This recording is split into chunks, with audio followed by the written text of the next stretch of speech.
Hello বন্ধুরা, চলো অনেক দিন পর তোমাদের সাথে আবার দেখা হলো একটা ছোট ব্লগ নিয়ে। আশা করি তোমাদের এই ভিডিওটা ভালো লাগবে। তোমরা হয়তো ভাবছো এটা দক্ষিণেশ্বর মন্দির, অথচ মন্দিরের সামনে ফুল নিয়ে বসেছে, এটা কি করে হয়? না বন্ধুরা, এটা দক্ষিণেশ্বর মন্দির নয়।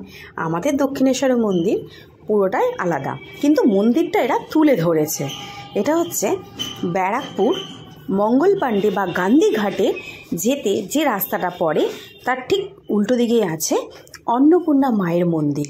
এখানেই সবাই পুজো দিতে আসে। হ্যাঁ বন্ধুরা, তোমরা হয়তো ভাবছো যে মন্দিরটা তো আগে কোনোদিন নাম শুনিনি।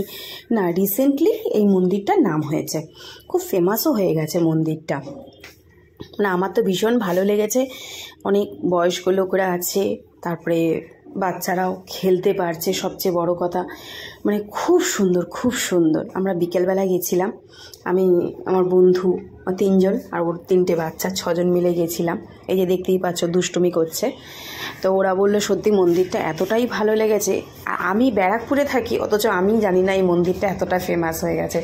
ওদের পরিচয়, আমি বললাম তাহলে চল আমারও একটু দেখা হয়ে যাবে। সত্যি বন্ধুরা, তোমরা যদি যাও একবার দেখে এসো মন্দিরটা।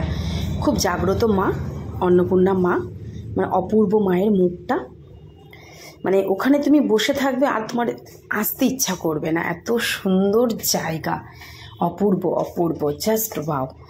তো দেখো, আমাদের দক্ষিণেশ্বরে যেমন নাচ মন্দির থাকে, এখানেও দেখো কি সুন্দর নাচ মন্দির, সেম কিন্তু দেখেছ কি সুন্দর নাচ মন্দির। তো চলো, মন্দিরে তো ক্যামেরা অ্যালাউ নেই, আমি দূর থেকে তোমাদের দেখিয়ে দিচ্ছি অন্নপূর্ণা মায়ের।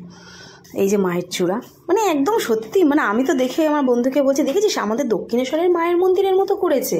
বলে হ্যাঁ। দেখো, পুরো জায়গাটা আমি তোমাদের তুলে ধরার চেষ্টা করলাম। সবাই কমেন্ট করো জয় মা অন্নপূর্ণা। তারপরে ছোটোবেলার কিছু কথা মনে পড়ে গেল। যখন আমরা পড়াশোনা করতাম তখন এরকমভাবে ব্যাডমিন্টন খেলতাম। তো ওই দেখে আমার এত ভালো লাগছিল, আমি বললাম দিবি আমাকে একটু, আমিও খেলবো। তো তোমরা দেখতে পাচ্ছ আমিও ব্যাডমিন্টন খেলতে বসে গেছি। তবে হ্যাঁ,